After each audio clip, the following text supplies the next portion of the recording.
Auzubillahi minasyaitonirrajim. Bismillahirrahmanirrahim. Alhamdulillahirabbil alamin wassalatu wassalamu ala sayidina Muhammadin asrafil anbiya'i wal mursalin wa ala alihi wasahbihi ajmain. Ya Allah, janganlah Engkau condongkan hati kami kepada kesesatan setelah Engkau berikan petunjuk kepada kami dan kurniakanlah kepada kami rahmat dari sisimu. Sesungguhnya Engkau Maha Pemberi. Amin ya rabbal alamin. Assalamualaikum warahmatullahi wabarakatuh. Ahlan wa sahlan wa marhaban bikum yang disegani lagi dihormati Al-Fadil Ustaz Muhammad Nazri bin Mustaqim yang tak jemu-jemu mencurahkan ilmu dan berkongsi pengalaman dan pencerahan buat pencinta ilmu di platform Google Meet Gemenur Iman yang berusaha lagi dikasihi Ibunda Hajah Rosniati Mansur selaku pengerusi bersama barisan takbir urusnya yang berdedikasi dan bermujahadah demi kelangsungan kuliah-kuliah anjuran Gemenur Iman yang dialu-alukan lagi dikasihi jemaah pencinta ilmu, juga peninfak istiqamah yang juga menjadi sebahagian asbab bagi penganjuran kuliah-kuliah pada pagi ini. Barakallahu fikum, saya ucapkan Alhamdulillah dengan limpahan rahmat kasih sayang Allah yang sangat luas, perbendaaraannya yang tiada had. Semua masih terpilih untuk bertemu di sebuah majlis yang dipayungi sayap-sayap malaikat sepanjang kita bersiaran dalam halakat ilmu Kuliah Duha bersama Al-Fadil Ustaz Muhammad Nazri bin Haji Mustaqim dengan sesi tadabbur surah Ali Imran pada pagi 29 Syakban 1445 bersamaan 10 Mac 2024 yang berbahagia ini. Pada pertemuan terakhir kita iaitu semalam, kita telah pelajari tadabbur ayat yang ke-76 sehingga ke-80 menceritakan tentang janji yang perlu ditunaikan dan alasan-alasan ahli kitab tentang Rabbani dan sebagainya. Baiklah, tanpa lengahkan masa lagi, sebelum saya serahkan majlis kepada Al-Fadil Ustaz yang kita segani, saya mohon kita mulakan bacaan Ummul Quran bersama-sama dengan pimpinan Al-Fadil Ustaz Muhammad Nazri bin Haji Mustaqim, seterusnya memulakan pengajian kita pada pagi ini. Falyatafadhal maskura ya Fadil Ustaz. A'udzubillahi minasyaitonirrajim. Bismillahirrahmanirrahim. Alhamdulillahi rabbil alamin. Arrahmanirrahim. Maliki yaumiddin. Iyyaka na'budu wa iyyaka nasta'in. Ihdinas siratal mustaqim.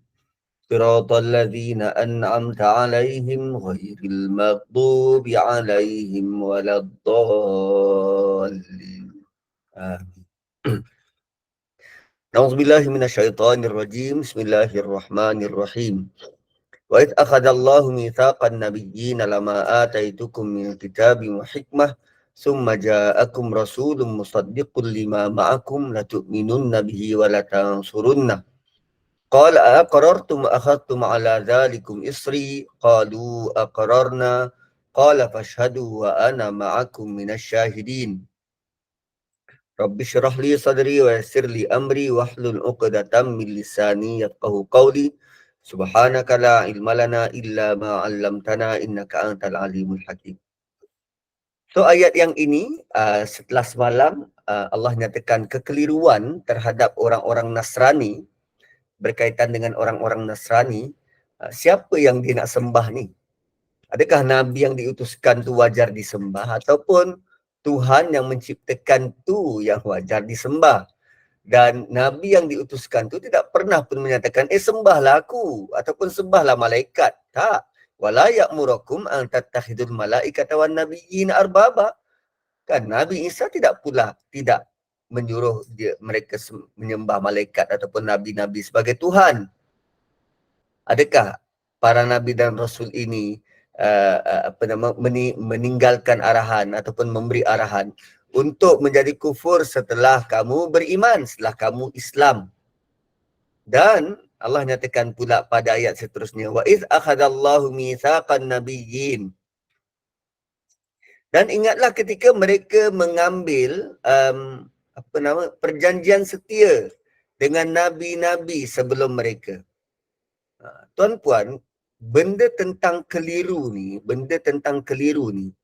dia perlu diperbetulkan. Jika dia kekal keliru, akhirnya dia sukar nak kembali ke jalan, ke pangkal jalan. Yelah, bila dia samar tentang agama dan dia tak dibetulkan, dia akan jadi macam puak-puak seperti itulah. Kan? Dah lah, kalau sebelum ini orang-orang Yahudi keliru tentang kiblat. Bila berubah kiblat, dia kata, tengok. Tengok, diorang, apa nama, diorang alih pula kiblat. Dia kata tak diterima sebab kiblat patutnya kat sini, kenapa kat sana. Kemudian tentang halal haram makan unta. Sebab bagi mereka Nabi Yaakob tu haram makan unta, maka unta tak boleh dimakan. Nabi Yaakob tak makan unta tu sebab dia memang allergic unta. Bukan unta tu, daging unta tu haram. Dia allergic unta. Begitu juga kita. Kan, kita kan allergic gula. Dah lah, gula dalam darah tu tinggi mencanak-canak. Bukannya menjadi maksud gula tu haram dimakan oleh anak cucu keturunan kita. Tak. Kita je yang tak boleh makan. Macam tu. Tengok, benda simple macam tu pun diorang sukar nak faham dan memandai-mandai terhadap urusan agama. Apa lagi yang mereka samar? Kan dia kata, kalau Nabi tu betul, dah tentu dia takkan kalah perang, terutamanya perang Uhud. Itu tanggapan orang Yahudi di Madinah waktu tu. Kalau Nabi itu betul, mesti Allah beri dia kemenangan. Dia takkan kalah perang. Mana ada Nabi yang pernah kalah perang? Gitu pula, kan? Sedangkan kalah menang peperangan itu selain daripada dia merupakan bentuk ujian dari Allah, dia juga ujian kepada umat. Ujian bagaimana? Kau patuh tak arahan Rasulullah pada waktu peperangan? Allah nak highlight tentang kepatuhan, absolute. Kepatuhan sepenuhnya kepada Rasulullah, bukan ikut kepala sendiri. Kan, walaupun Nabi ada bersamamu, tapi jika engkar arahan baginda, Allah tak akan beri kemenangan. Dan ini bukan benda main-main, ini benda serius. Ini benda serius. Kan. So, dalam ayat ini, Allah nak beritahu bahawa semua Nabi dulu ada perjanjian dengan Allah. Akan ada datang Nabi akhir zaman, dan semua Nabi kena ikut dan tolong Nabi itu. Kan. Akan ada Nabi akhir zaman. Semua Nabi kena ikut Nabi yang ini, yang datang akhir zaman ni. Macam mana tu Ustaz? Nabi yang lain kan dah wafat. Yang boleh praktik perjanjian ni hanya Nabi Isa sahaja. Sebab baginda diangkat ke langit dan akan turun semula. So, bila turun semula, Nabi Isa kena ikut apa yang Nabi akhir zaman ni buat. Dia tak bawa syariat baru, dia meneruskan syariat Nabi SAW. Gitu. So, dari ayat ni kita dapat tahu perjanjian ini ada dalam semua kitab yang diturunkan Allah.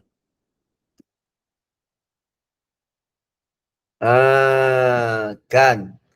Dan ini juga dalil yang kuat untuk menyatakan bahawa Nabi Haidir itu sudah mati. Tak ada satu riwayat yang kata dia pernah bantu Nabi Muhammad, tak ada. So, ada orang percaya Nabi Haidir tu masih hidup. Dah lah dia kata hidup, dapat berjumpa pula dengan Nabi SAW. Malah lebih teruk dia kata, ini ajaran Nabi, ini syariat Nabi Haidir. Itu memang mainan bisikan tipu daya daripada iblis dan syaitan. Itu bentuk kesilapan yang bertimpa-timpa. Kan, so ayat ini sangat penting untuk kita tahu. Kan.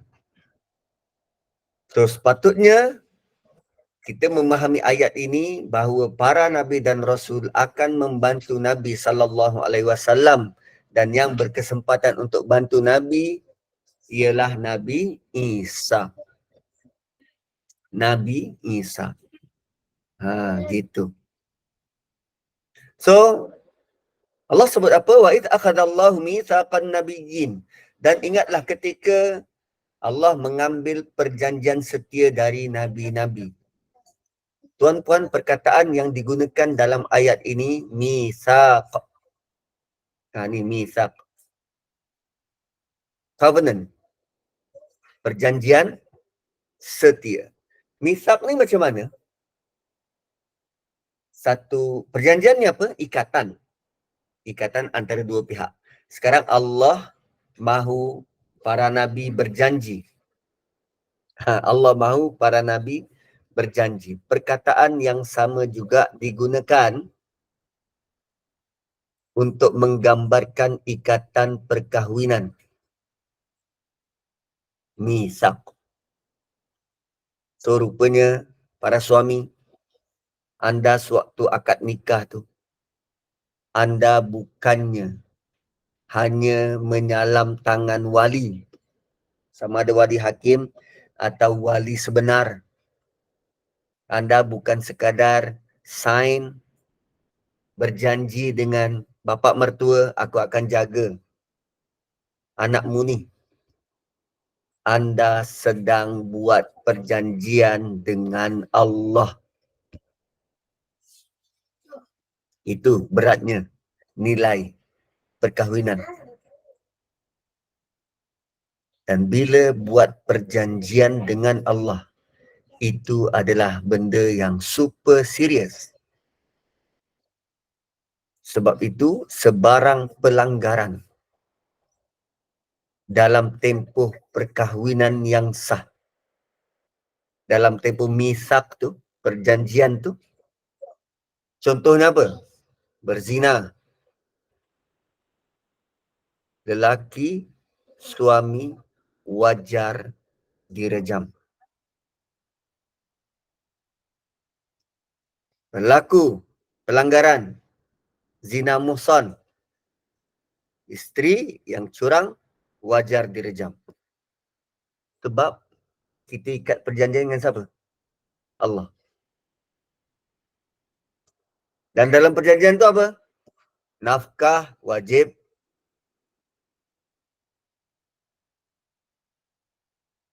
Kan, masing-masing tentukan hak. Sebab perjanjian dengan Allah.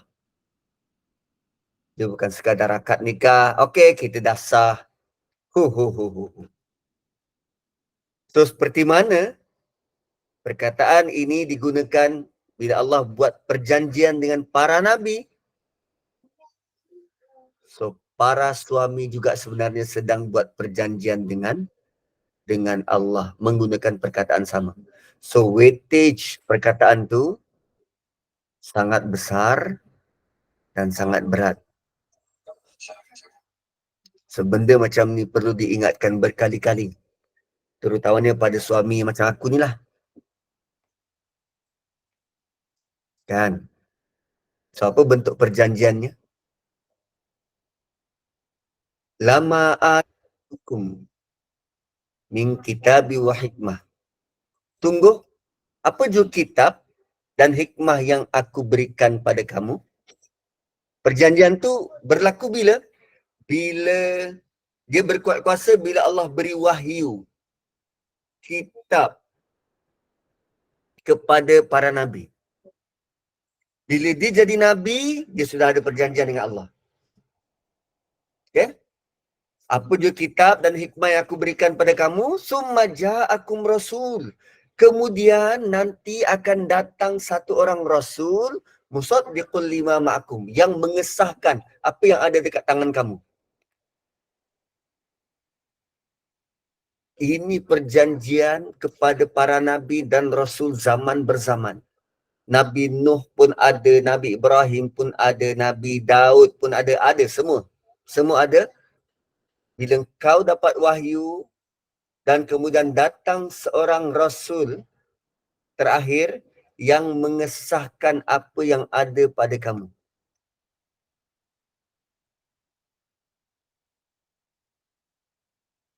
So, Rasul dekat sini perlu dijelaskan. Rasul dekat sini hanya pada Nabi sallallahu alaihi wasallam. Kita kena letakkan dekat situ Nabi sallallahu alaihi wasallam, sebab kalau ikut pandangan orang lain, dia kata tak, itu Nabi Isa. Aduh, kan pelik diorang ni. Yang disahkan oleh Nabi akhir zaman itu, dia yang akan membenarkan akidah tauhid.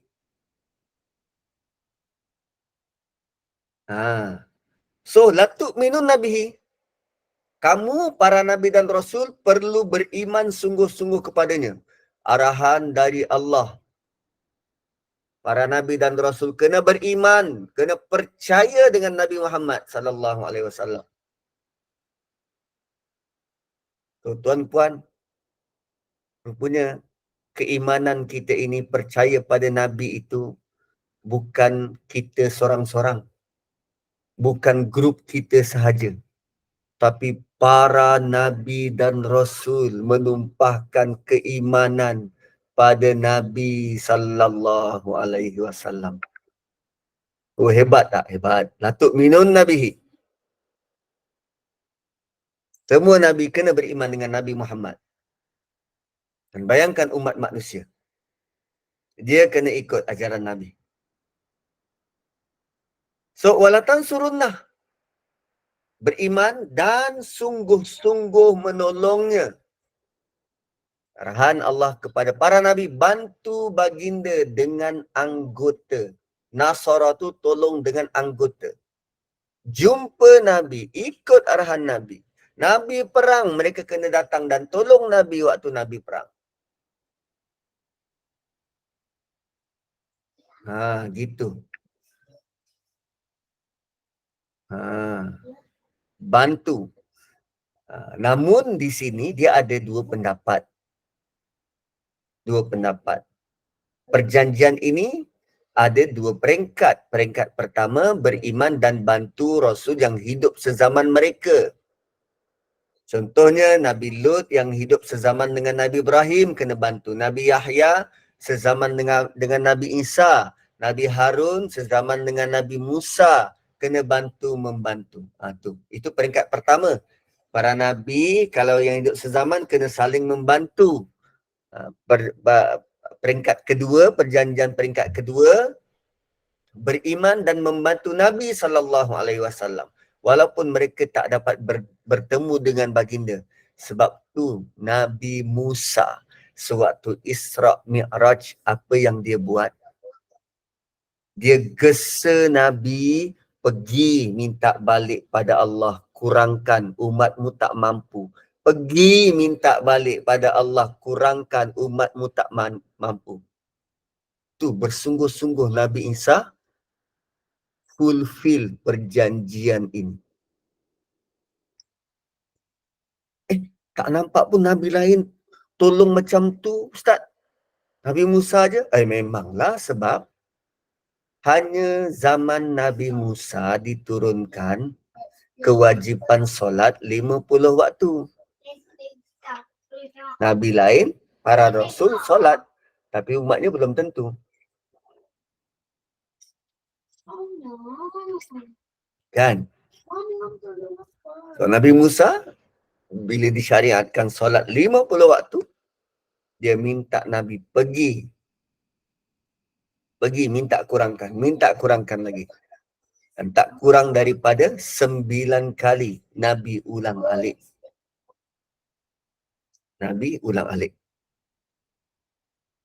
So, qala aqrartum akhadtum ala dhalikum isri. Allah meneruskan, sudahkah kamu mengakui dan sudahkah kamu menerima akan ikatan janjiku itu? Ini ayat pertanyaan dari Allah kepada para Nabi. Anda setuju? Aqrartum, kamu berikrar? Kan? Kita guna, kamu berikrar? Kamu setuju? Wa akhadtum ala dhalikum isri? Kamu setuju? Sudah kamu terima akan ikatan perjanjian ini? Para Rasul berikrar, qalu aqrarna, kami berikrar, kami bersetuju. Qala fashhadu wa ana ma'akum minasyahidin. Maka Allah berfirman, saksikanlah, aku juga menjadi saksi bersama-sama kamu. Wow, ini benda yang penting. Allah bersaksi atas apa yang dilakukan oleh para nabi yang berjanji mahu membantu nabi. Sekarang tuan-puan, kembali pada kita. Bagaimana usaha kita untuk membantu agama ini? Mahu membantu nabi menyebarkan agama ini? Benar-benarkah kita bersaksi mahu membantu? Jika ia, maka ketahuilah Allah bersaksi atas apa yang kita buat. Kan, kita belajar Quran, kita mau sampaikan pada orang lain. Sebab kita nak bantu untuk orang kenal Tuhan. Itu yang Nabi harapkan, bantu dia. So sekarang kita mau bantu atau tidak?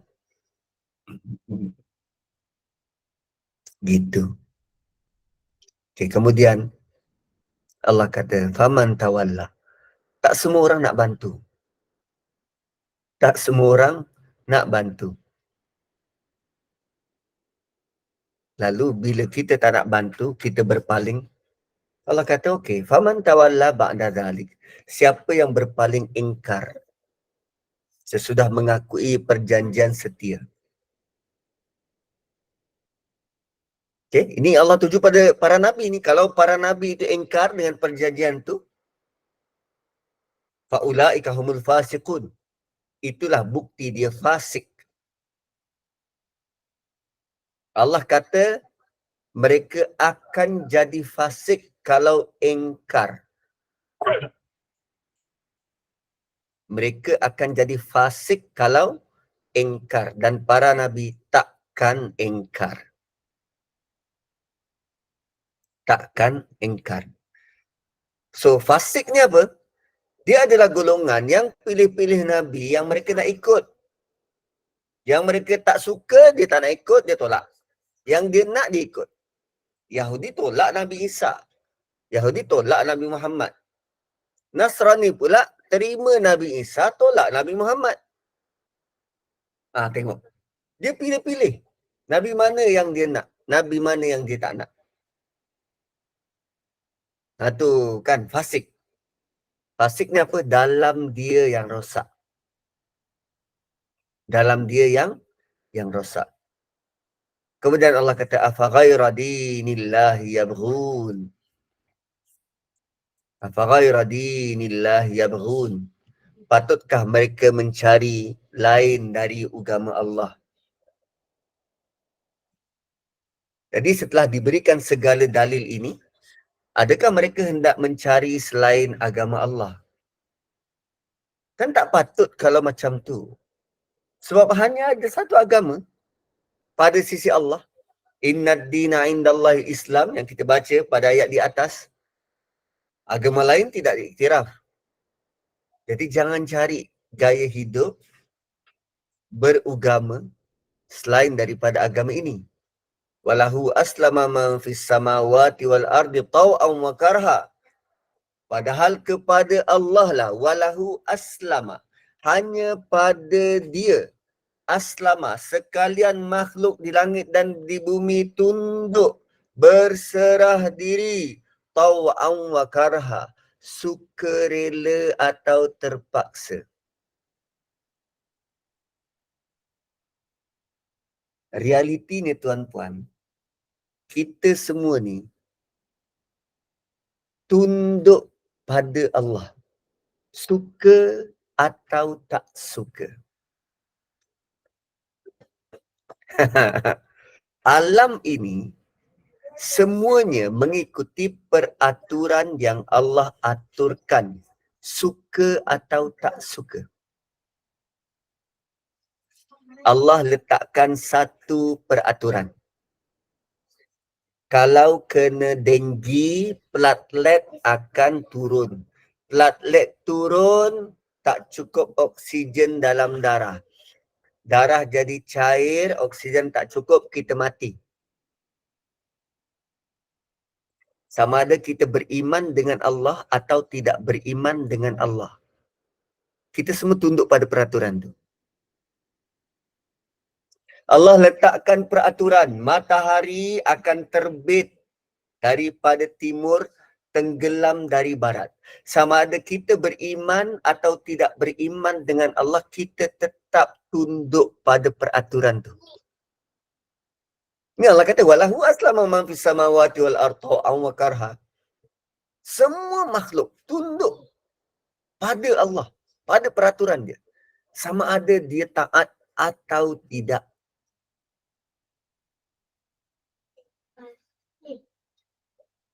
Kenapa kita boleh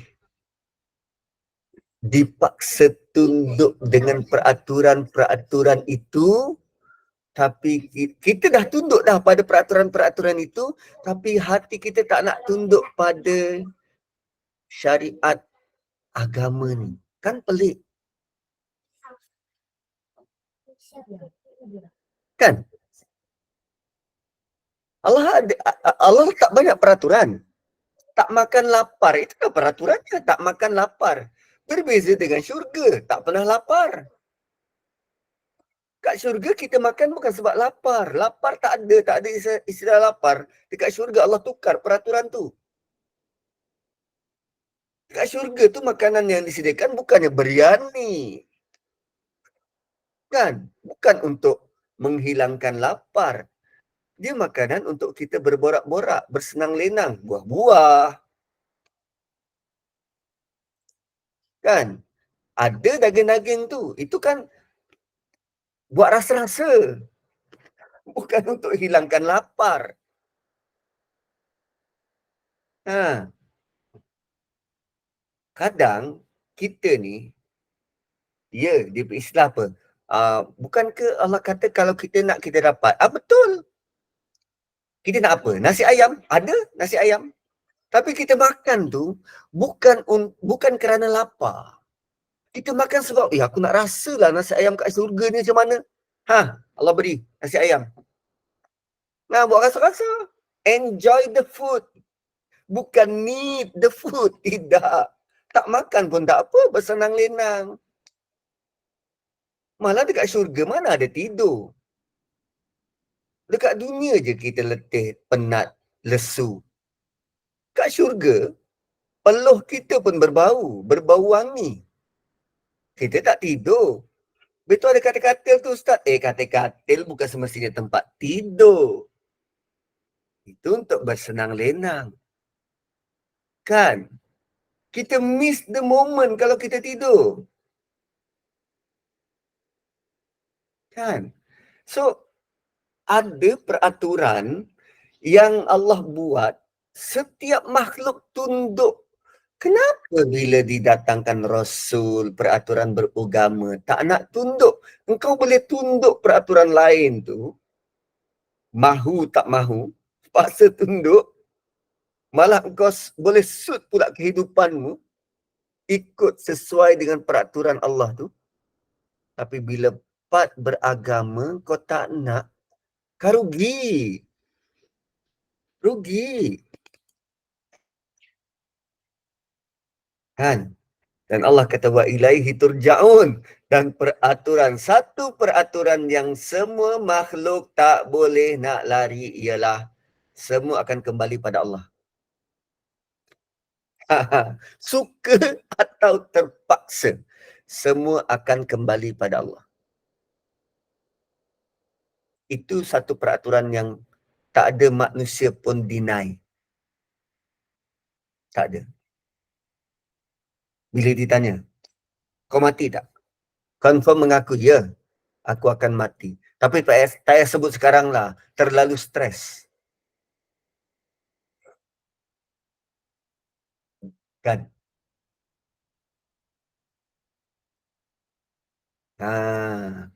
Begitu. wa ilaihi turja'un. So, kemudian, ini adalah ringkasan beragama. Ayat 84, ringkasan beragama.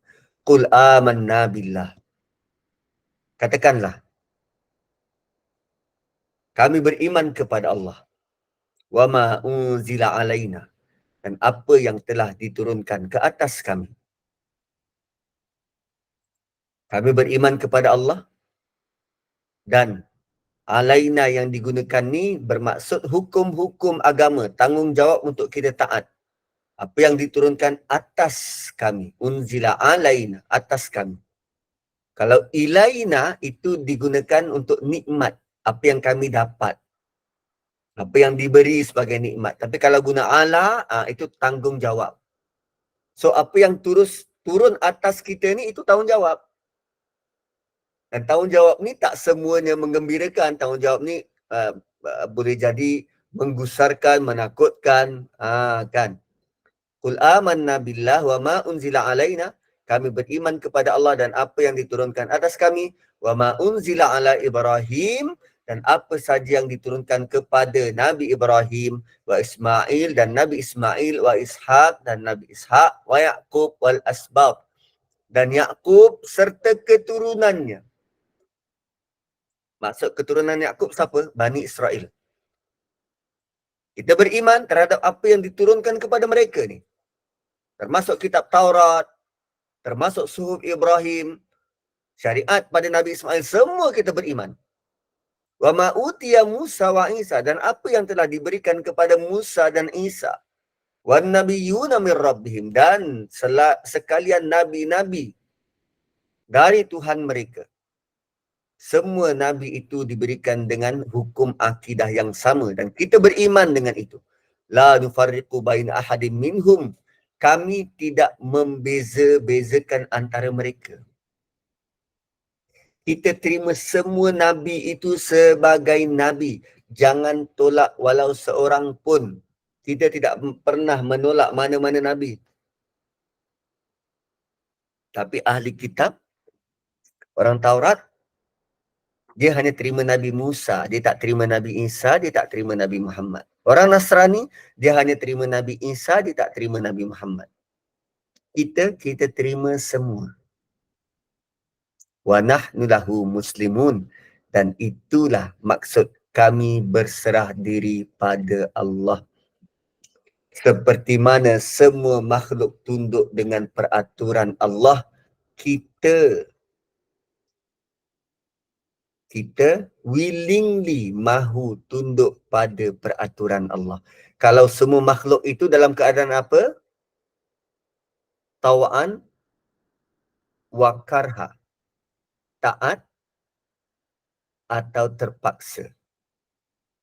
Sekarang Allah ajar kita, kami beriman dan kami willingly, kami secara taat, secara sukarela berserah diri padamu.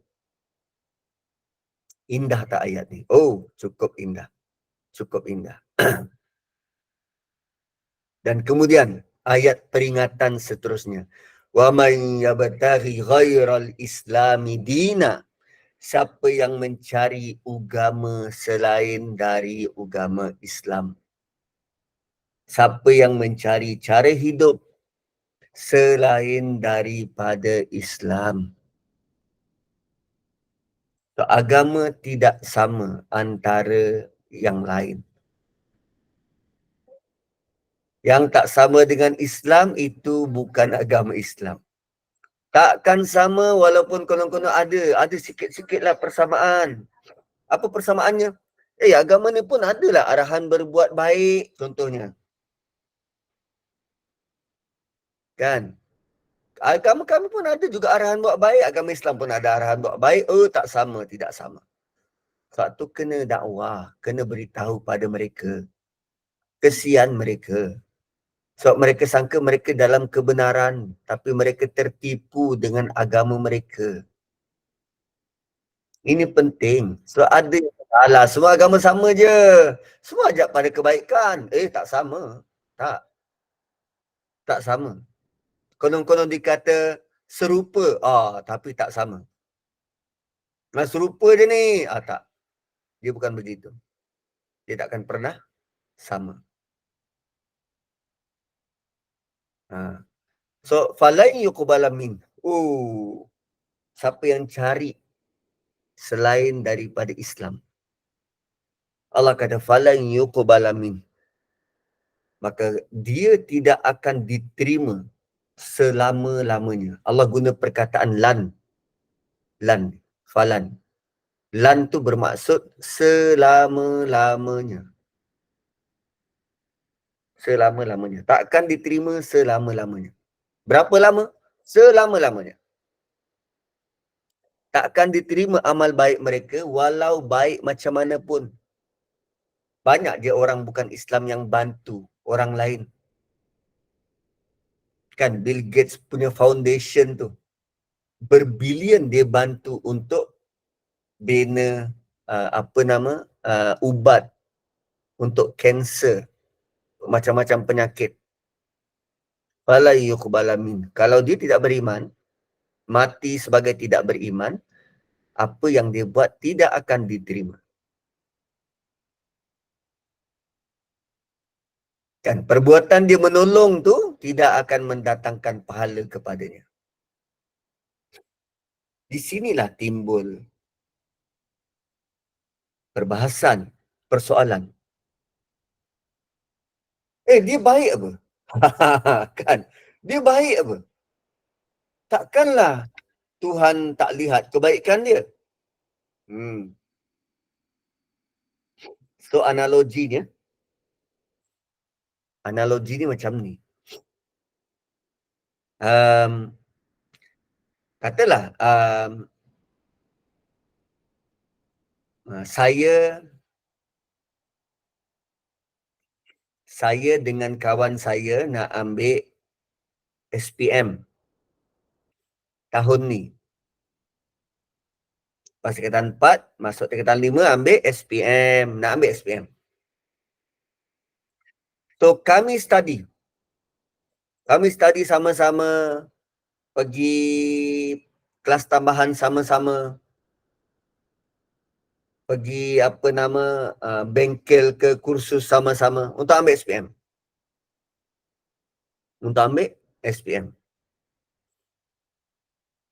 So, hari-hari belajar sampailah ke peperiksaan sebenar, saya dapat masuk periksa, kawan saya tak dapat masuk. Saya dapat masuk Dewan Periksa, kawan saya tak dapat masuk Dewan Periksa. Adil tak macam tu? Sedangkan kami sama-sama belajar untuk SPM. Rasa-rasa adil tak? Ada, Ustaz. Ada. Ada kan macam tu? Saya dapat masuk, kawan saya tak dapat masuk periksa. Lalu dia komplain, kenapa tak dapat masuk?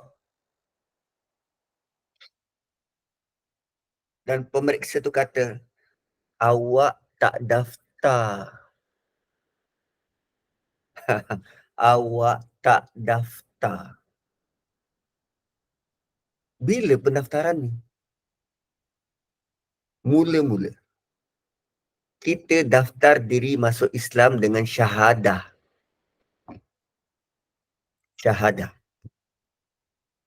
Kau buatlah.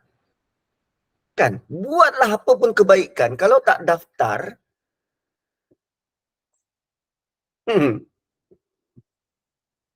nampak simple kan? Tak daftar rupanya. Tapi bila kau dah buat banyak, dan kau daftar, mungkin dekat hujung hayat, Allah akan kira balik apa saja kebaikan yang kau buat. Dosa kau terhapus, kebaikan kau kekal.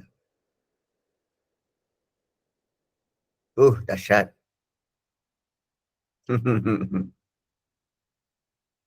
So, falan yuqbala minhu.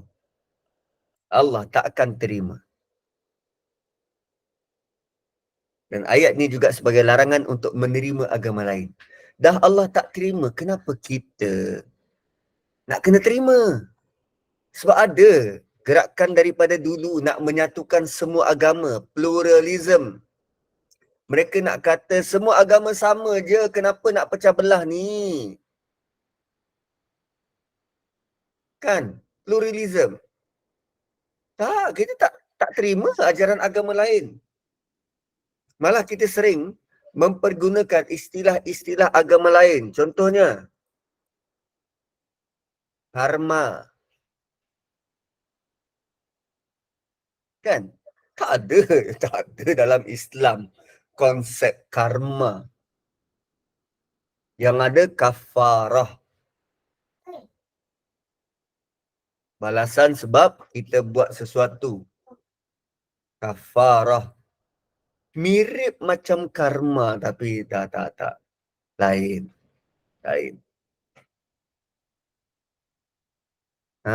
Kan? So, fala yuqbala min. Jangan terima. Jangan terima.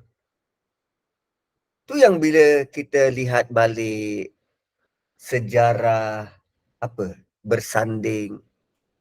Tu dari mana tu? Hindu. Renjer-renjis. Kan? Kalau setakat kita naik pelamin untuk bergambar, itu untuk kenangan. Tapi kalau sampai merenjis, tabur-tabur, Allah kata jangan. Fala yuqbala minhu. Tak, jangan. Sebab benda tu tak diterima. Benda tu tak diterima. Allah tak terima. Tabur duit shilling. Benda tu tak diterima. Dan bila tak diterima, nanti Allah soal kau dapat ni dari mana. Bila Allah mula soal, takut kita tak terjawab. Kan? Begitulah. Dia bukan tentang alah benda baik, Ustaz. Apa salahnya buat benda baik? Betul, benda baik. Tapi adakah benda baik yang kita rasa baik tu juga baik di sisi Tuhan?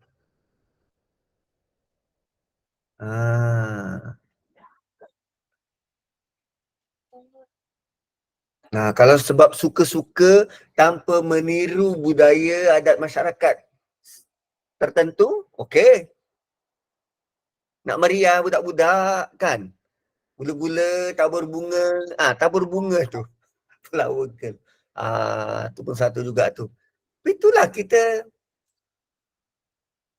nak merubah tu. Sebab asalnya majlis walimah terutamanya. Walimah ni, Nabi punya arahan apa? Kau dah kahwin, kau war-warkan. Cara nak war-warkan tu, sembelihlah kambing, jemput orang makan.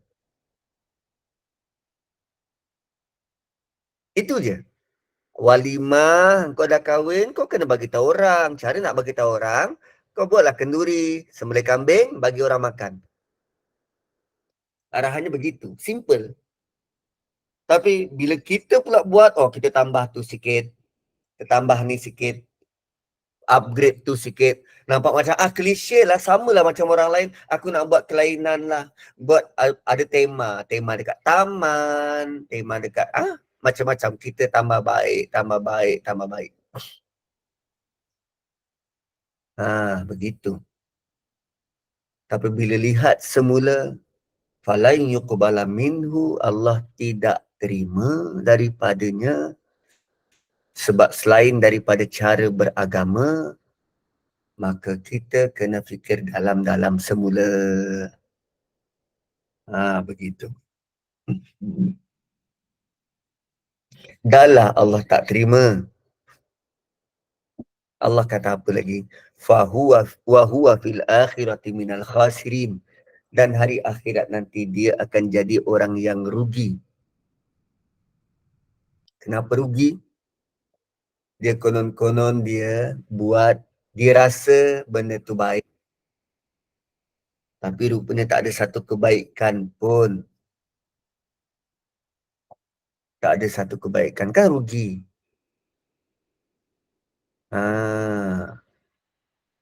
Gitu.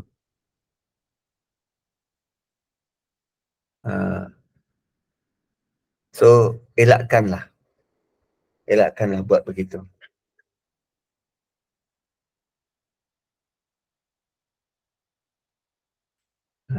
Okey. Kemudian, kaifa yahdillahu qauman kafaru ba'da imanihim. So, ayat ini, ayat tentang orang-orang yang murtad. Ya Allah, Allah dah bagi tahu apa agama yang diterima dan selain daripada itu tak diterima. Dan bila manusia dah tahu macam tu, oi, dia tak setujulah, dia nak keluar daripada Islam, dia nak murtad. Setelah dia tahu yang hak, mereka masih lagi nak menolak kebenaran. Dan untuk murtad sebenarnya tak perlu tolak semua ayat Quran. Cukup kita tolak satu ayat, kita sudah kafir. Sebab Quran perlu diterima semuanya. Dia tak ada option terima sebahagian. Tak, engkau kena terima semua. Jika tak terima semua, cukup dengan tolak satu ayat, kita sudah jatuh kafir. So jangan ada ragu-ragu terhadap satu pun ayat Quran. Dan sekarang Allah beritahu, kaifa yahdillahu qauman kafaru ba'da imanihim. Bagaimana Allah akan beri petunjuk kepada satu kaum yang kufur sesudah beriman.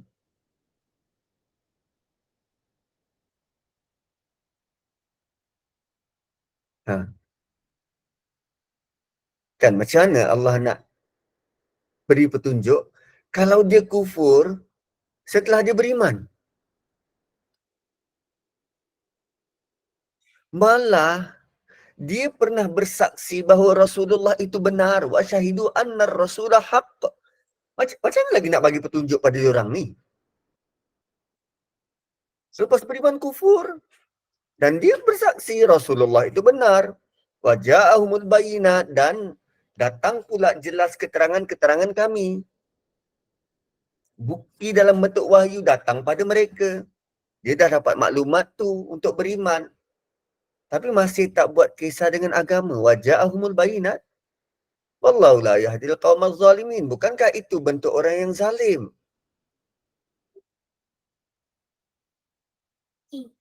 Kan? Macam mana Allah nak bagi hidayah kepada orang yang murtad ni? Allah kata Allah tak bagi hidayah kepada kaum yang zalim. Wallahu la yahdil qaumal zalimin. Wow. Dan biasanya apa nama? Ialah bila Allah dah beri hidayah dan mereka tak hargai dan mereka meletakkan sesuatu bukan pada tempatnya. Patutnya iman tu diletakkan di tempatnya tapi tak. Itu dikira sebagai zalim. Dan rupanya orang-orang zalim ini tidak akan dapat hidayah. Orang zalim, dia takkan dapat hidayah. So, mahu dapat petunjuk dari Allah, teruskan berlaku adil. Letaklah sesuatu pada neraca keadilan. Kan mereka dah tahu kebenaran tapi masih menolak kebenaran walaupun telah tahu, mereka telah murtad dan ini dosa yang amat besar.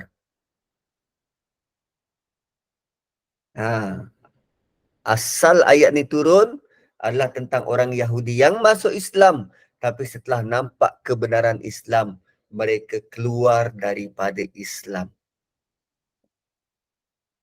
Menariknya, tentang murtad, Allah tak letak sebarang balasan di dunia, tapi Allah terus letak balasan di akhirat.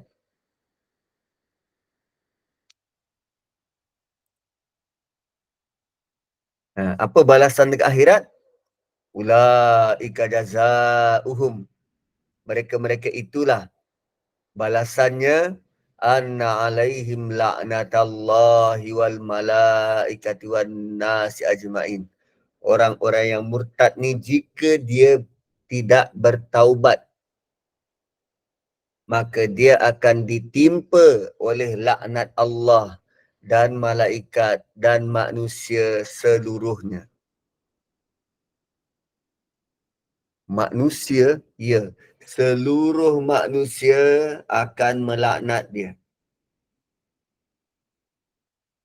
Wan nasi ajma'in. Laknat tu apa?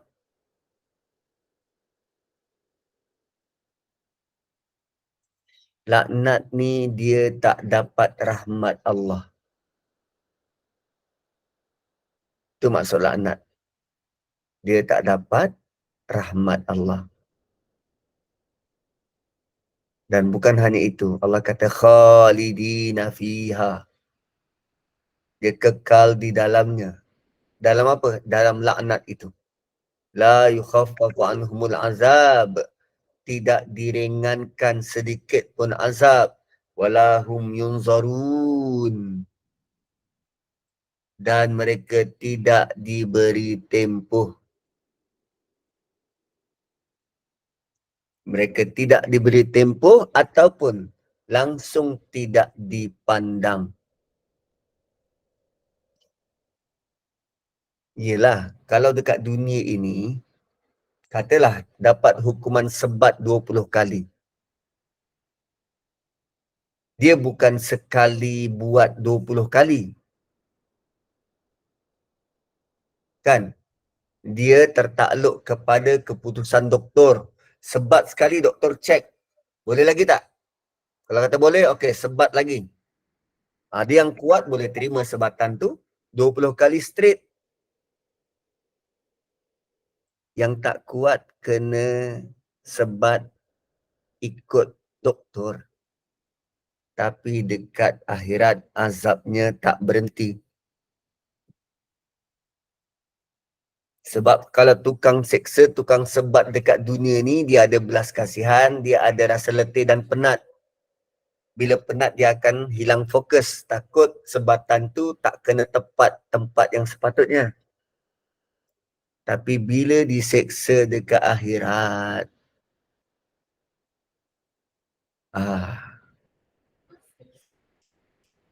kan, dah lah yang diseksa tu takkan mati. Yang menyeksa tak tahu penat. Dan seksaan tu berterusan. Khalidina fiha la yukhaffafu anhumul azabu wa la hum yunzarun. Dan walaupun Allah nyatakan begitu teruk sekali balasan mereka, balasan kepada orang murtad, itu semua berlaku jika orang murtad itu mati dan tidak bertaubat. Maksudnya apa? Ada harapan lagi. Sebelum mati, bertaubatlah. Illal ladzina tabu min ba'di dzalika wa aslahu fa innallaha ghafurur rahim. Ini nilai kasih sayang dari Allah. Kalau kita buat kesalahan, bertaubatlah dan perbaikilah. Wa aslahu, perbaikilah. Kan? Ni, illal ladzina tabu min ba'di dzalika wa aslahu. Bertaubat dan perbaikilah, wa aslahu. Fa innallaha ghafurur rahim. Allah Maha Pengampun. Syaratnya apa tadi? Taubat dan perbaiki kesilapan diri. Kalau dulu menolak hukum ayat Allah, maka dia kena terima semula. Bahagian-bahagian yang dia tolak, dia kena perbaiki. Kalau dulu tak solat, kena solat semula. Perbaiki. Fa innallaha ghafurur rahim, dan Allah Maha Pengampun lagi Maha Pengasih. Dan moga-moga Allah mengampunkan dosa kita, kesilapan kita, kesalahan kita. Dan menuju kepada Ramadan ni tuan-puan, saya ingin tutup dengan bacaan doa. A'udzubillahi minasyaitonirrajim. Bismillahirrahmanirrahim. Alhamdulillahi rabbil alamin, wassalatu wassalamu ala asyrafil anbiya'i wal mursalin, Sayyidina Muhammad wa ala alihi wa sahbihi ajma'in. Ya Allah, wahai Tuhan, ampunkanlah dosa kami dan ampunkanlah dosa kedua orang tua kami. Ya Allah, wahai Tuhan, Ramadan yang dinanti semakin menjelma, dan kami berharap agar Engkau panjangkanlah umur kami agar dapat bertemu dengan Ramadan kali ini, dapat beribadah di dalamnya, dapat memberikan tumpuan dan perhatian kepada Quran khususnya. Ya Allah, wahai Tuhan, jadikanlah Ramadan kali ini Ramadan yang sangat-sangat memberi erti. Ramadan yang kami dapat lalui dengan penuh ketenangan dan penuh kenikmatan. Ya Allah, wahai Tuhan, Engkaulah yang menerima segala bentuk amalan, maka terimalah amalan-amalan kami. Ampunkanlah dosa-dosa kami dan lapangkanlah jiwa dan dada kami. Ya Allah, wahai Tuhan, Engkaulah yang maha mengerti tentang segala bentuk perbuatan kami. Maka Engkau berikanlah kami kesempatan. Jika ada kesilapan yang diperlakukan, Kau bantulah kami untuk membetulkannya. Jika ada peluang dan ruang, Kau perbaikilah diri kami dan jadikanlah kami umat-umat-Mu yang beriman dan diterima amalan. Rabbana zalamna anfusana wa illam taghfir lana wa tarhamna lanakunanna minal khasirin. Rabbana atina fid dunya hasanah wa fil akhirati hasanatan wa qina adzaban nar. Sallallahu ala Muhammad wa ala alihi wa sahbihi wa baraka wa sallam. Walhamdulillahi rabbil alamin. Taqabbalallahu minna wa minkum. Terima kasih semua, terima kasih. Kembali pada moderator. Alhamdulillah. Sebelum tu Ustaz, pada pagi ni Ustaz nak buka soalan untuk jemaah tak? Boleh? Boleh. Baiklah jemaah, dialu-alukan untuk bertanyakan soalan. Memandangkan kita pun dah tak ada banyak kelas lagi kan. Baiklah kita bertanya. Tu Kak Anisah nak bertanya tu. Silakan Kak Anisah. Assalamualaikum Ustaz. Saya nak tanya sebab kebelakangan ni kan macam isu murtad ni dah macam berleluasa jugalah. Jadi sebagai negara yang nak kata kita negara Islam, tak tahulah kan. Jadi apakah tindakan pihak pemerintah dan juga kita terhadap orang-orang yang macam nak kata murtad ke tidak ke tu, macam mana kita nak buat?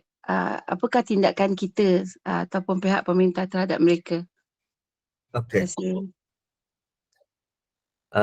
Puan ada sebut dua pihak. Pertama pihak pemerintah dan kedua kita. Saya nak sebut tentang pemerintah dulu. Pemerintahan di Malaysia kerana dia mengikut sistem raja berperlembagaan, kita ada undang-undang. Kita ada undang-undang syarak dan kita ada undang-undang sivil. Di bawah peruntukan undang syarak, kita tak ada peruntukan tentang murtad yang berkuat kuasa.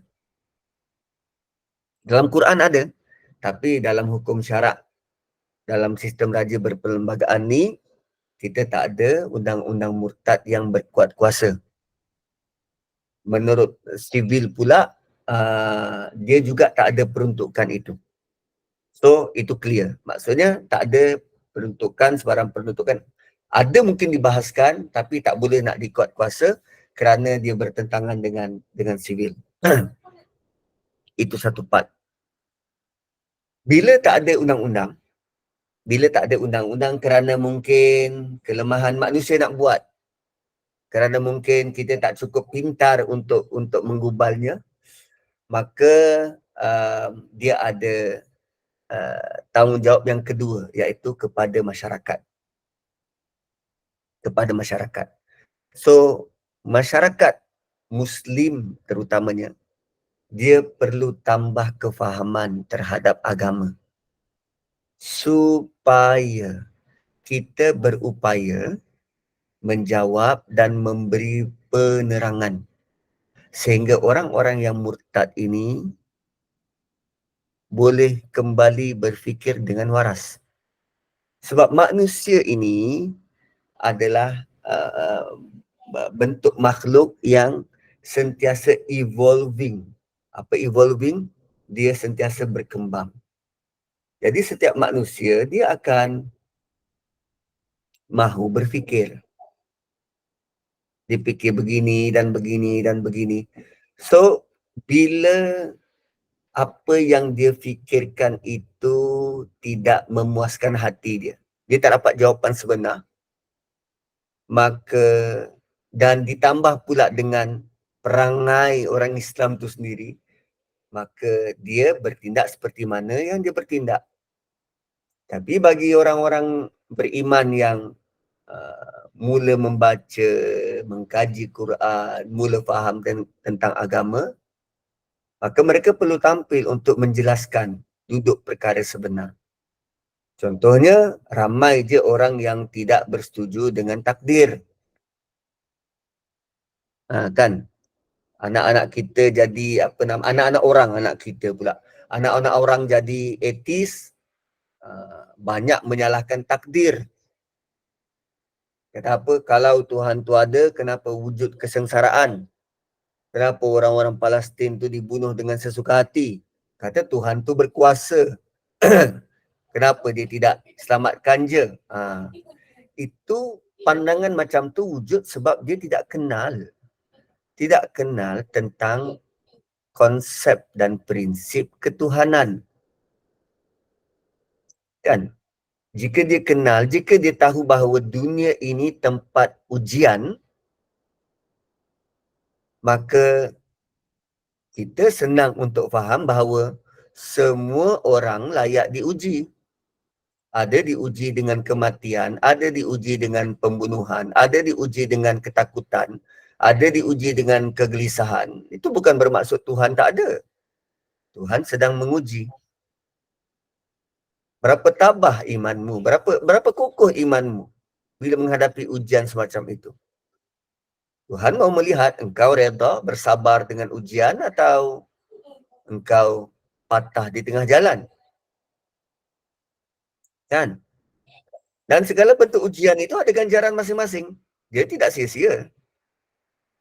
Sebab dunia bukan selama-lamanya di sini. Kita bukan hidup selama-lamanya di sini. Ini tempat singgah dan untuk diuji je. Begitu. Jadi, kitalah yang kena tampil untuk bantu mereka ni. Yang murtad, yang mungkin ada ialah trauma dalam hidup dia ke dulu waktu kecil-kecil dimarah ustaz, waktu kecil-kecil dia ada banyak saja kes waktu dia kecil dia dicabul. Lalu dia menyalahkan takdir, kenapa Tuhan jadikan aku begini, kenapa hidup aku perlu lalu begini. Maka dilihat sebagai agama ni tak betul. Sebab dia gagal melihat yang tak betul tu orang, bukan agama. Maka orang-orang yang semacam ini, suatu Allah letak pada hujung ayat tu sebagai kecuali bagi mereka yang bertaubat. Allah datangkan, diancam juga dengan neraka supaya dia fikir, aku kena patah balik. Jika tidak aku rugi. Kan? Macam kita lah. Kita tengok anak kita manjat. Kan? Manjat. Kita kata apa? Biasanya, kau panjat lagi. Panjat. Betul ke memang kita suruh dia panjat? Tidak. Tapi itulah bentuk kita nak supaya dia ingat. Ini kalau aku jatuh, dia akan kembali pada siapa kalau dia jatuh tu? Jatuh dia nangis, dia akan datang pada kita. Kan? Waktu tu kita buat apa? Buat lagi. Adakah memang kita suruh dia buat? Tidak. Jauh di sudut hati kita rasa kasihan supaya nak dia belajar. So begitulah Allah Subhanahu Wa Taala. walaupun kita lihat murtad itu kesalahan besar kot. Murtad ini dia macam mana? Macam mana nak dapatkan analogi murtad ni? Katalah kita belikan kelengkapan sekolah pada anak. Bukunya, bagnya, kasut baru, semua serba-serbi baru. Hari Isnin nak masuk sekolah. Tiba-tiba anak kita yang kita belikan buku ni, dia kata, tak nak lah. Apa yang dia dibagi ni tak nak lah, tak best. Saya pergi rumah orang sebelah lah nak minta dia belikan. Apa kita rasa? Kau ni kecil besar je aku tengok. Kan tak nak lah aku nak pergi jiran sebelah. Dia ada smiggle. Mana ada smiggle? Kan? Dia pergi, dia dapat macam-macam. Kita setuju tak dengan apa yang dia dapat tu? Kan kita kata tak sama. Kita nak terima tak apa yang dia bawa? Tidak. So macam mana dia nak masuk semula dalam rumah? Dia perlu kembalikan barang ni kepada orang sebelah. Dan dia kena minta maaf. Kan tu, illal ladzina tabu, minta maaf, wa aslahu, perbaiki. Letak balik tempat ni pada orang sebelah. Barulah mami maafkan kau. Tapi jauh di sudut hati mak bapak, dia nak anak tu kembali. Tak tu Allah berikan ayat tentang taubat ini. Kerana Allah memang mahu kita kembali ingat dia. Gitu, wallahu alam. Secara Murtad fitrahnya tak sama analoginya. kan Ustaz, secara fitrahnya Allah tu memang sangat sayang semua makhluk dia kan. Cuma Betul, kita Allah yang kurang bersyukur. Kita je yang kurang rasa kasih sayang tu. Allah sebenarnya sangat dekat dan sangat sayang pada kita. Sangat sayang. Terima kasih Ustaz.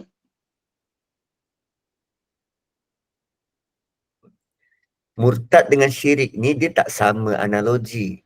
Kalau murtad tadi ya mungkin macam anak-anak yang tak bersyukur macam tu. Dah diberi, dia bukan sekadar barang yang diberi itu, nilai barang tu. Tapi nilai ingatan dan kasih sayang daripada mak bapak kan. Kalau syirik pula, kita balik rumah, isteri kita dengan lelaki lain. Kan nampak beza? Kita balik rumah, kita dah sediakan semua, tengok isteri kita atas katil dengan lelaki lain. Kita rasa apa? Bunuh dia. Macam nak kena bunuh itu. Itu syirik. Satu, dosa syirik tak diampunkan kecuali dengan sungguh-sungguh bertaubat. Kan. So analoginya berbeza lah. Wallahu alam. Tapi nampak macam murtad tu lagi besar daripada syirik.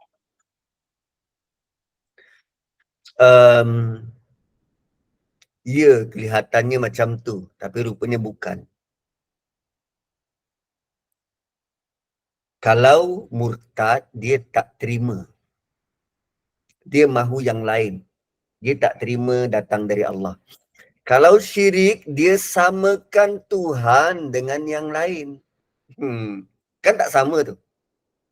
Satu menolak, satu tetap terima, tapi nak terima juga yang lain. Dia menyamakan Tuhan dengan yang lain. Allah tak suka macam tu. Allah tidak suka diduakan. Allah mahu perhatian kita hanya pada dia, bukan pada yang lain. Allah mahu itu. Wallahu a'lam. Ustaz, saya nak tanya sikit tapi maaflah kalau silap. Saya terfikir Ustaz macam murtad ni kan, saya apa tu yang perempuan tu Ustaz, apa nama? Itulah nama dia Ustaz, yang perempuan tu, yang Siti murtad tu. Kasim. Siti Kasim tu. Dia kan Bukan. Bukan Siti Kasim. Nama bapa dia Jailani tu. Oh, Lina Joy. ya adakah boleh mereka faham. adakah mereka macam tak belajar agama mendalam ke, tak bersyukur ke, tak semayang, ataupun mereka mendalami agama lain ke, macam mana ya Ustaz kan? Kita alhamdulillah lah Ustaz kan, kita bersyukur semayang semua walaupun kita tak pandai, macam saya lah tak pandai macam Ustaz kan, macam tu lah maksud saya tu, kita tahu Allah tu ada kan Ustaz. Kadang-kadang saya terfikir orang murtad tu dah tua, muda tu lain lah kan Ustaz, dia tak belajar betul kan Ustaz, macam tu. Okey, ada banyak faktor. Mungkin ada kejadian berlaku dalam hidup dia yang menjadikan dia trauma terhadap agama ni. Contoh macam kes Aisyah Bukhari tu kan. Kan cerita dia tu dulu popular, dia ni hafal Yasin, dia ni anak orang yang tahu agama. Tapi begitulah bila agama ini dia jadi solekkan. Maksudnya di luar nampak beragama tapi kefahaman tak ada. Maka akhirnya dia akan rosak dari dalam. Kan. Dan ada orang yang bila macam tu dan dia tak dapat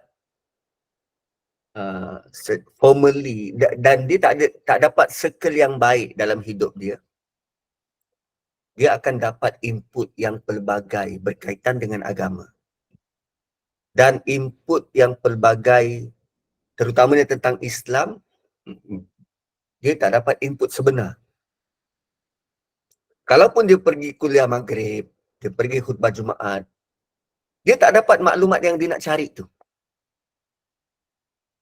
Soalan-soalan yang terbuku dekat hati dia ni tidak terjawab. Tak settle, dia tak settle. So bila tak settle, syaitan akan, syaitan akan terus mengapi-ngapikan.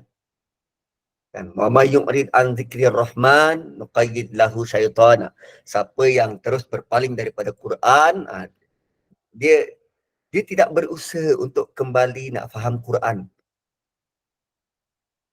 Dan kalaupun dia cuba untuk baca Quran, sebab dia tak berguru, maka dia punya pendapat, pandangan tu hanya sekitar apa yang dia mahu tahu.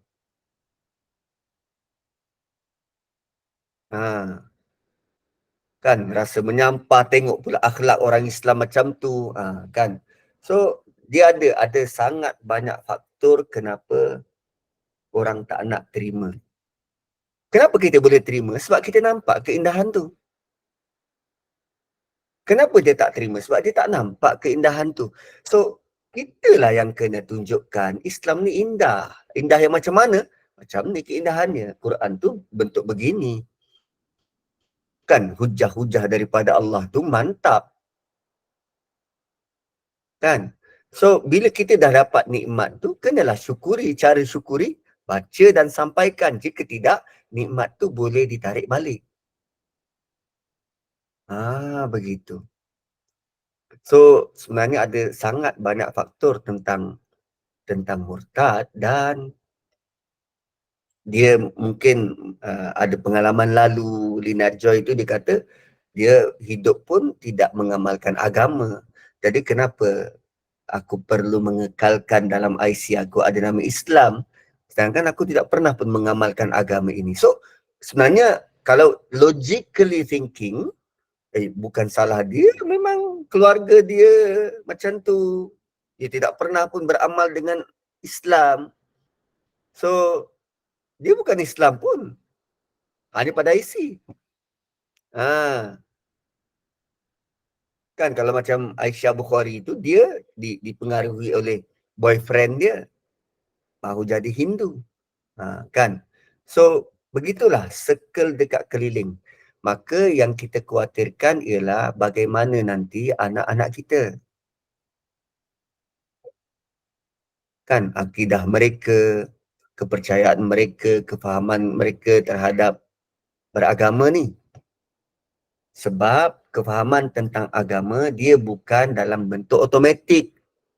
Kan kadang kita nak ajar tauhid pada anak-anak usia berapa, 6-7 tahun, dia kata awal lagi lah ustaz, diorang masih nak main-main. Apakah ingat pemahaman kenal Tuhan ini dia datang nanti, bila dia dah dewasa automatik kenal Tuhan? Bukan. Kita kena asuh didik daripada awal. Bukan tidak boleh berfikir logik dalam beragama. Tapi logik kita tu terpandu dengan Quran. Quran sangat logik, Quran sangat berfakta. Kalau nak diukur dengan logik akal kita, tewas akal kita dengan logik Quran. Kan? So, begitulah. Dan setiap dakwaan-dakwaan agama-agama lain dipatahkan oleh logik Quran. Kan sebelum ni, dakwaan apa? Orang-orang Yahudi kata, Nabi Ibrahim tu bangsa Yahudi. Nabi Ibrahim tu bangsa Yahudi. Sedangkan Yahudi bermula daripada Nabi Yaqub. Quran sendiri jawab, logik korang tak terpakai. Ini logik Quran. So, kalau dia terlalu memikirkan logik, sepatutnya dia beragama Islam. Tapi sebab pemahaman terhadap Quran dan tak ada usaha ke arah itu, maka dia hanya memikirkan konon-konon akulah paling logik. Gitu. Wallahu a'lam. Jazakallah Ustaz. Sama-sama. Ustaz, dari segi macam kita masyarakat kan, bila ada yang murtad ni semua, adakah kita juga akan terpalit untuk diseksa di akhirat nanti sebab mungkin especially yang circle yang orang-orang tu sendirilah, sebab dia tak betul-betul ajar dan tak ajak kembali ke pangkal jalan ke agama Islam. Sebab saya pernah dengar ada seorang ustaz tu cakap, dia kata sebelum Kapal Singh meninggal, dia kata dia kan sangat tahu pasal ilmu agama, pasal Islam, and he is very, kata orang very intelligent kan. Cuma dia pernah cakap, dia kata, korang ni semualah yang menyebabkan aku tak masuk Islam. Dia kata macam, orang Islam tak memberikan contoh dan teladan yang baik. Sebab they are actually among lawyers yang juga yang kata orang tu tidak memberi contoh, menyebabkan dia sendiri fikir Islam tu macam tu. So kita ni semua nanti akan kena seksa juga ke? Macam mana? Okey. Tentang medan dakwah ni, dia menjadi tanggungjawab kita semua untuk sampaikan dakwah. Cuma ialah sebab kelemahan kita, kapasiti kita untuk sampaikan dakwah tu kadang kita rasa terhad. Tapi rupanya kita ada potensi besar. Dan potensi besar kita terletak pada Quran. So, kita ada potensi yang belum diteroka dan Quran tersedia untuk diteroka. So, tambahkan usaha kita untuk meneroka Quran supaya potensi itu berkembang. Bila dah berkembang, kita ada sesuatu untuk kita sampaikan kepada mereka yang di luar sana. So, tentang bila dah ada macam tu dan kita tak buat sesuatu, waktu tu kita akan dikenakan tindakan. So, kerana waktu kita sudah full of sudah berkembang potensi tu, tugas untuk dakwah ni kelihatannya seperti lebih mudah. Saat kita ada ilmu, kita tahu bagaimana nak buatkan counter argument dan akhlak kita sudah semakin baik. Semakin baik dan semakin molek. Allah pesan banyak kali juga pada Nabi SAW tentang misi dakwah baginda. Allah kata, kamu diutuskan untuk memberi peringatan, bukan untuk menghukum.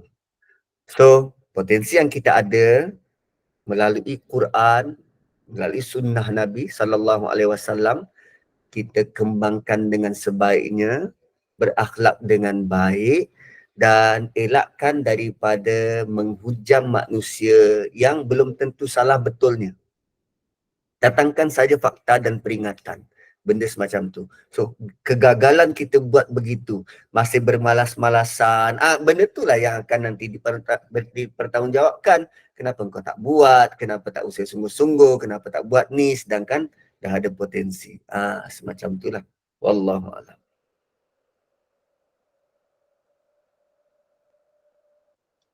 Jazakallah Ustaz.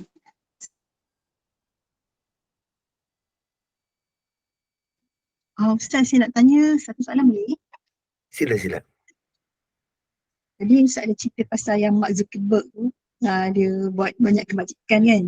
Let's say lah, kalau dia masuk Islam, yang dia pernah buat kebajikan tu dikira ke ataupun dia start daripada kosong? Start daripada kosong tu maksudnya dosa dia Pahala dihapuskan. dia. Ah. Dosa dia dihapuskan. Yes, dosa dia dihapuskan, tapi kebajikan dia semua dia akan bawa.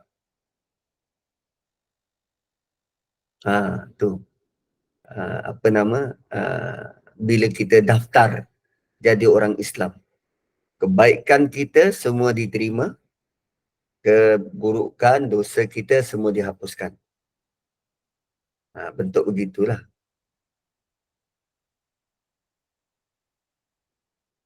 Tu yang ada dalam satu ayat kan. Saya tak ingat lah ayat apa. Yang bila seorang tu taubat yang dia punya tu dosa ditukar kepada pahala tu. Itu kan? Yang itu apa ya dibuat saya pun lupa. Tapi ada, memang ada. Kejahatan ditukar kepada pahala. Yang itu ada. Cuma tak tahu apa favor yang dia buat sehingga Allah tukar keburukan dia jadi pahala. Ya, apa dia? Sebab bertaubat nasuha, bertaubat sungguh-sungguh ke? Ya, Jadi- taubatan nasuha tu akan mengakibatkan apa yang kita buat jahat tu, dosanya Allah convert jadi pahala. Alhamdulillah. So, gesaan untuk bertaubat tu memang kuatlah. Memang wajarlah. Ustaz, itu bagi orang yang baru masuk Islam ke Ustaz? Ya, macam mana? Itu yang dosa taubat tu ditukarkan kepada kebaikan tu apabila orang tu masuk Islam ke? Yang itu okey, yang dosa ditukarkan kepada pahala itu taubat nasuha. Kita dah buat salah, kita benar-benar bertaubat dan tak nak ulangi lagi, taubat nasuha, yang itu dosa kita akan ditukarkan jadi pahala. Kalau yang berkahwin, dosa ni dihapuskan. Maksud hapus dah tak ada dalam catatan, buku catatan amal. Yang ada semua list-list kebaikan sahaja. Dia bukan sekadar diampunkan, dosa dihapus. Hapus ni catatan tu tak ada lah. Kalau ampun, catatan masih ada tapi tidak dikira. Gitu. Faham? Ustaz, kalau yang memang dia degil, memang jahat sangat, tapi dia masuk Islam, maknanya dosa yang lama dihapuskan dan dia tak ada kebaikan yang dia bawa lah, melainkan setelah dia masuk Islam, dia buat kebaikan. Adakah ada begitu? Jahat macam mana pun dia tetap ada kebaikan.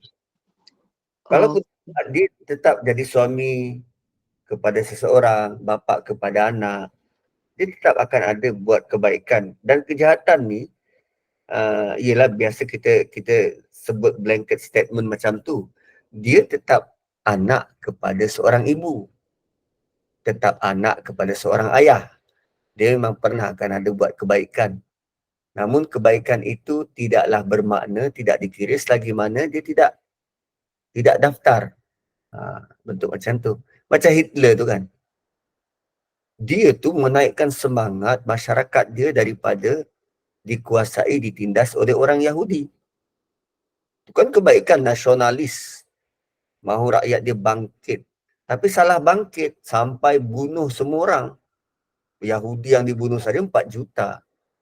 So bagi kita, itulah kejahatan. Tapi bagi yang menyokong gerakan itu, inilah hero kami.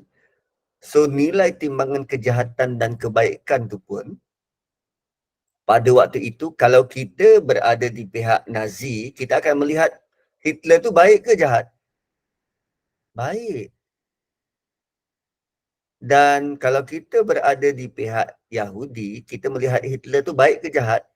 Jahat. So, mana yang baik, mana yang jahat ni Ustaz? Kan?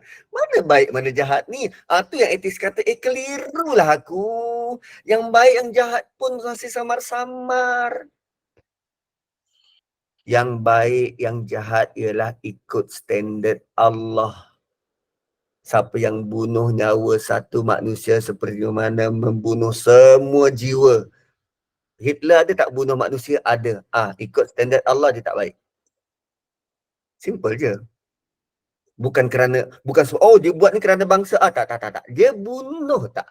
Dia bunuh, dia berdosa. Itu ikut piawaian Allah. Kan mudah. Tak perlu fikir-fikir, mana jahat, mana baik ni aku keliru. Tak. Ikut piawaian standard Allah Subhanahu Wa Taala. Wallahu alam. Faham Ustaz, jelas sangat. Terima kasih. Sama-sama. Terima kasih Ustaz. Jadi kan Ustaz, kalau macam konteks orang yang dia jahil, dia tak ada ilmu kan sebelum tu, sebabkan selagi dia tak cari ilmu tu dia berdosa kan dalam dia, dalam kalau mungkin dia melakukan kesalahan ataupun dia beramal dengan cara yang salah. Jadi bila dia dah berilmu, dia bertaubat, maknanya dihapuskanlah dosa-dosa dia yang selama dia tak belajar tu. Macam tu ya Ustaz konsepnya? Ya. Alhamdulillah. Terima kasih Ustaz. Dan belajar tu bukan semestinya kena tamat, kena faham semua, tak. Dia start dia belajar, yang lain semua dah terangkat.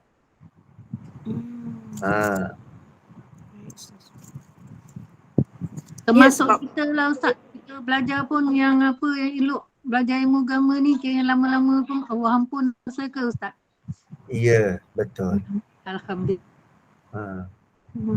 Alhamdulillah, memang sebab kita bermula dengan kejahilan dan kemudian kita belajar, lepas tu kita banyaknya yang aku buat salah selama ni, macam tu kan.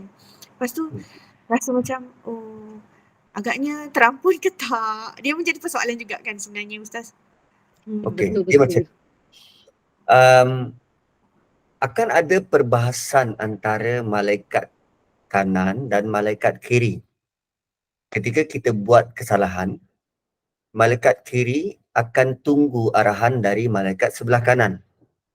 Dia akan tanya, yang kanan akan kata tunggu. So kiri ni akan ready nak tulis bentuk kejahatan tu. Apa perkara jahat kita buat, yang sebelah kiri akan tunggu nak tulis. Dia akan ikut perintah sebelah kanan. So dia punya tunggu tu sampai ke waktu asar. Sebelum buku ditutup dan proses pergantian malaikat. Tukar shift. So jika sebelum asar sampai asar kita tidak bertaubat, maka apa yang kita buat jahat tercatat dalam buku. Maksud tercatat bukan sekadar ditulis, engrave. Sesuatu yang engrave tak mungkin terpadam. Ada yang ulama kata ditenun. Kan susah nak padam tu. Benda yang tenun tu. So, mungkin ada banyak dah catatan-catatan tu. Kan, kejahilan mungkin, kita tak belajar mungkin, kita tak peduli mungkin. Tapi bila kita mula bertaubat dan mula belajar, segala bentuk catatan tu yang sebelah kanan kata, dia dah buat, dia dah bertaubat, kita padam. Bentuknya macam tu. So, once kita start untuk mahu tahu dan mahu dalami, Allah akan bantu. Dan dibantu dengan dihapuskan dulu dosa dan diberikan rahmat seterusnya dan seterusnya dan seterusnya. Dan moga-moga Allah terima apa yang kita buat ni, Allah pandu kita, berikan kita kefahaman yang mendalam tentang Quran. Dan wallahu a'lam.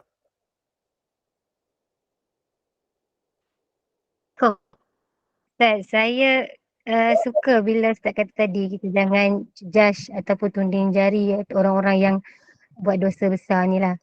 Sebab hanya Allah yang boleh menghukum kan. Macam dosa syirik Ustaz kata yang paling besar sekali, dosa yang Allah tak ampunkan. Tapi kalau dia sempat bertaubat, insya-Allah Allah ampunkan kan. Semalam anak saya ada tanyalah, kata ibu, orang yang bunuh diri ni termasuk neraka ke? Saya kata ya. Tapi saya kata sebab kita dah belajar, membunuh diri ni ada kategori dia. Tak sengaja, tanpa niat lah. Hampir sengaja dan memang niat nak bunuh diri. Jadi kalau bunuh diri ni tanpa alasan yang kukuh tu haram kan Ustaz? Orang yang bunuh diri akan mengulang perbuatannya tu di dalam neraka selama-lamanya. Ustaz, tak mustahil ke orang yang bunuh diri ni Allah ampunkan dosa dia? Ustaz. Semua itu di bawah pengetahuan Allah Subhanahu Wa Taala. Sebab kita tak tahu kondisi berfikir dia sehingga dia bunuh diri. Kita tak tahu. Yang tahu hanya Allah. So, katalah dia gila sebelum bunuh diri. Okay? Dia tertekan, dia serabut, cara berfikir dia pun tak betul, dia gila. Siapa yang tahu pemikiran seseorang? Semua orang tak tahu. Semua orang tak tahu. Dan dia tertekan tu sebab apa? Dianiaya, dimalukan, didesak, macam-macam dia buat. Sampailah dia tak tahan dan dia bunuh diri. So, orang itu dalam keadaan terpaksa. Dan keadaan terpaksa, ada istilah dalam agama ni disebut apa? Kariha. Dia dalam keadaan terpaksa. Dalam keadaan terpaksa ni pun kita boleh mengungkapkan ungkapan kufur. Kan contoh ada berlaku peperangan, orang ajukan pistol dengan kita, dekat kita. Kau tapir ke Islam? Kalau kita personally, kita dengan orang tu saja, kita boleh sebut, ya, kafir. Dan terlepas. Dan terlepas. Ataupun dia bukan dalam keadaan terpaksa pun, tapi kita nak selamatkan diri. Contohnya kita pergi ke mana? Ke Texas. Kan kita tahu Texas kan dia ada ekstremis Kristian ni. Ekstremis Kristian. Dan diorang halal bawa senapang ni ke mana-mana. Pergi bercuti kat situ. Dan dia tanya, ayo Muslim. Kan, ayo Muslim. So kita nak jawab apa? Dia sedang acukan pistol. Kita jawab apa? Oh, pray the Lord. Kan. Dia dengar pray the Lord macam tu. Oh, ini kawan aku dah ni. So, dalam keadaan terdesak macam tu, kita ada rukhsah jalan keluar. Tapi berbeza kalau kita diugut tu depan ahli keluarga. Kita pemimpin, kita diugut dan ada rakyat di bawah yang sedang menyaksikan. Waktu itu kita kena kekal sebut yang kita beriman supaya jadi contoh kepada yang lain. Supaya jadi contoh kepada yang lain. Cuma dalam keadaan terpaksa macam tu, kita punya otak, kita didesakkan, otak kita akan takut dan kita akan mula sempit dada dan cara berfikir sudah tak betul. Dan Allah paling tahu tentang kondisi seseorang manusia. a moment sebelum dia bunuh diri. Dan kita yakin dan percaya Allah Maha Adil. Allah Maha Adil. Dan kita berharap mereka-mereka yang bunuh diri kerana terdesak, bunuh diri kerana tekanan, yang itu Allah tahu tempat dia. So tak semua situasi bunuh diri itu sama, tak. Dia berbeza. Dia tentang kondisi mental seseorang. Dan kondisi mental tak semua orang tahu. Tak semua orang tahu. Walaupun mungkin dia ada nota bunuh diri, aku dah tak tahan begini. Sebab tu jasad orang bunuh diri ni kekal. Kalau dalam hukum fiqh tu dia adalah hukum-hukum berbeza. Tapi kita yang melihat tu kita sangka baik saja pada dia. Orang tak mudah-mudah untuk menamatkan nyawa sendiri, melainkan dia benar-benar tertekan dan terdesak. Wallahu a'lam. InsyaAllah. Ya, betul. Allah Akbar. Ustaz, macam terpaksa declare macam Ammar bin Yasir yang terpaksa keluarkan perkataan mendustakan Nabi tu Ustaz Itu keadaan terpaksa Ustaz kan? Betul. Lepas tu turun ayat Al-Quran, Allah menerima iman dia, Masya Allah. Jelas Ustaz, terima kasih. Ustaz, kalau dia acuhkan pistol kat kita macam Ustaz cerita tadi tu kan, kita dengan dia je, lepas tu kita kata kita kafir kan, kita ingatkan lepas kita cakap tu kita lepas, sekali lepas tu kita kena tembak. Macam mana? Tak apa. Allah tahu. Okay, terima kasih. Allah tahu apa yang dekat hati kita.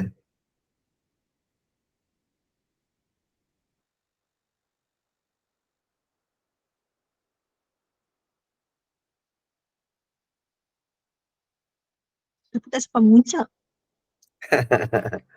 Tak apa.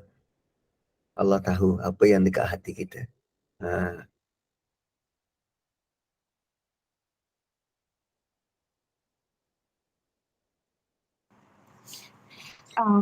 Jemaah ada lagi persoalan?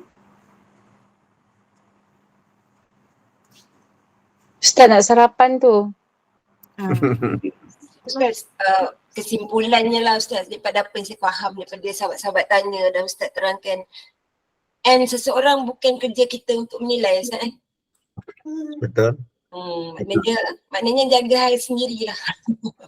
Akhirat tu hanya di tangan Allah. Wallahualam. Terima kasih banyak Ustaz atas semua perkongsian dan sahabat-sahabat semua. InsyaAllah. Terima kasih Ustaz, faham apa dia ceritakan.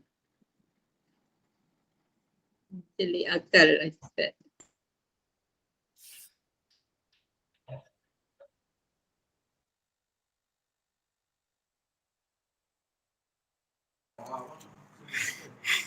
Baik Ustaz, saya rasa sekarang ni waktu pun dah 10.16. Kita tutup dululah kuliah kita pagi ni. Dan rasanya dah jelaslah semua persoalan yang terjawab dari Ustaz. InsyaAllah. Alhamdulillah, sebuah halaqah ilmu yang syarat dengan pengisian dengan sesi tadabbur surah Al-Imran yang berjalan lancar, dan diharapkan semoga kita mendapat kefahaman ilmu anugerah Allah yang membimbing kita di atas jalan yang benar serta jauh dari menjadi hamba yang tergelincir, lebih-lebih lagi tersesat dengan banyak menghayati, memikirkan dan meneliti isyarat yang disampaikan Allah melalui Al-Quran.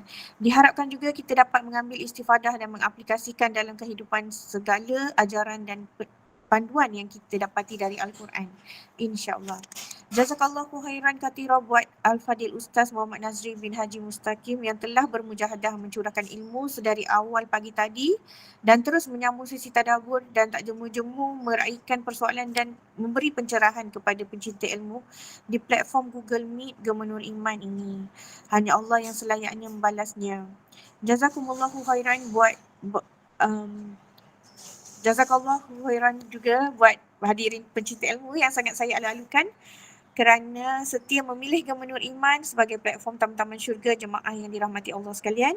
Semoga kita sentiasa disinari nur ilahi atas mujahadahnya kita mengimarahkan taman-taman syurga dan atau halakah ilmu ini. Akhir sekali dan tak dilupakan, jazakumullahu khairan buat barisan tadbir urus pertubuhan Gema Nur Iman atas mujahadah dalam memastikan penganjuran dan pengacaraan kuliah-kuliah berjalan lancar di samping menyediakan platform ulang siar seperti YouTube sebagai wadah ulang kaji jemaah yang dihormati Allah sekalian, yang dirahmati Allah sekalian. Saya sangat mengharapkan agar kita semua terpilih lagi untuk mengimarahkan kuliah seterusnya, iaitu kuliah penutup untuk malam ni, kuliah maghrib pada 8.05 dengan pengajian tasawuf berkitab, iaitu kitab terjemahan Al-Minahu As-Saniyah bersama Al-Fadil Ustaz Dr. Ahmad Mursyidi bin Mustafa. Saya ingin menjemput hadirin sekalian untuk mengimarahkan juga program Iya Ramadan 1445 Gema Nur Iman, antaranya dengan program Munajat Sahur, Tadarus 1 hari 1 juzuk bersama Asatizah, Tadarus Al-Quran bersama JNI, Khatam Al-Quran Perdana dan Takbir di Ambang Syawal. Sila rujuk channel dan grup WhatsApp, Telegram, Facebook atau juga boleh bertanya terus dengan AJK Gema Nur Iman yang jemaah sekalian gemari. Semoga kita terpilih mengimarahkan segala program yang dianjurkan dan meningkatkan keimanan dan mendekatkan kita dengan jalan keredaan Allah, dan seterusnya menjadikan ibadah kita ibadah yang terbaik pada Ramadan 1445 tahun ini. Saya Adik Irma binti Sukir selaku moderator bertugas. Secara peribadinya, mohon maaf atas salah dan silap saya selama mengacarakan kuliah-kuliah di taman-taman syurga anjuran Gema Nur Iman ini. Anda terdapat intonasi atau perkataan yang keluar dari mulut saya yang kurang sesuai di telinga dan pandangan hadirin jemaah sekalian yang saya hormati. Saya juga mewakili pihak pengurusan Gema Nur Iman mohon maaf atas khilaf dan kelemahan dalam kami menguruskan dan menganjurkan halaqah ilmu di platform Google Meet Gema Nur Iman ini. Bagi menangguhkan majlis ilmu yang penuh barakah ni, saya dengan penuh rasa hormat mohon Al-Fadil Ustaz Muhammad Nazri bin Haji Mustaqim yang kita segani untuk memimpin bacaan tasbih kafarah dan suratul As sebagai penutup kuliah kita pada pagi berbahagia ini.